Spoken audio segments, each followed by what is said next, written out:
ba? No, wala.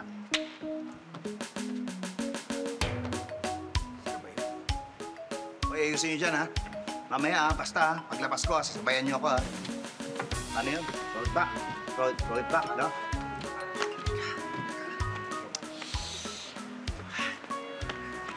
Uy!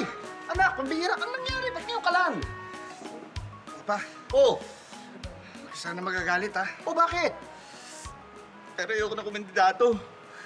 Gusto ko na umatras. Ayaw mo na... Ano ka ba naman, anak?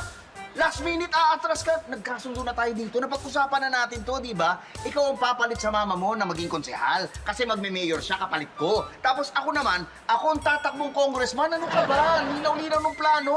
Naku pa, yun na nga eh.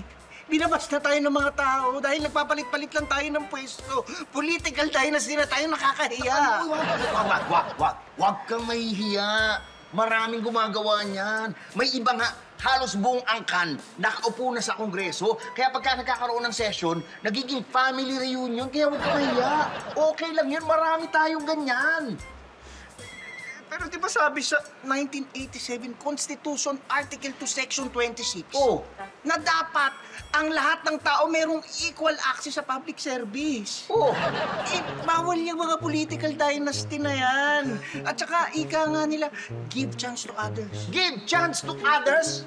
Others talaga?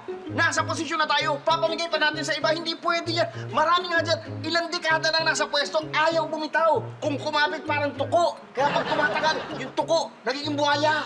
Yun ang nangyari. Sige, Papa. Sabihin na nga natin na itutuloy ko na yung pagtakbo. Oh! May chance pa ako manalo. May chance ka ba na... Ano? Nakita mo yung poster natin, ha? Ha? Nakita mo yung mga poster natin. Sure win na tayo, ha? Ikaw nga, hindi mo na kailangan sumama sa poster. Kami na ng mama mo. Kami na magdadala sa'yo. Kahit wala ka dyan, mananalo tayo. Ano? Paano nga ako pag nanalo ako? Wala naman ako alam sa politika. Okay lang yan. Okay lang. Okay lang, anak. Marami diyang iba, walang alam sa paggawa ng batas. Pero lalakas ang loob ko, mandidato. Lakas lang ng loob yan. Kakapalan lang ng mukha yan. Ikaw pa ba? Pero, Papa, Ano? feeling ko parang mali talaga na nandito ako eh. Bakit? Parang mas gusto ko na lang mag-business. Business! Ito nga ang business, family business natin to. Yun ang isipin mo, family business. Ang laki kaya ng puhunan natin dito. Kasama na dyan yung mga ginagastos natin sa mga giveaway, yung mga rubber shoes, yung sabon, yung backpack, lahat yung may mga nakalagay na mukha natin. Pag nakaupo na tayo, babawiin natin lahat dyan. Babawiin natin sa mga taong bayan. Ay po, Oh! hi kong, pasensya na po. Tapos na po kasi mag-speech si Mama Mayora. Kailangan na po si Consi on stage. Yan, okay.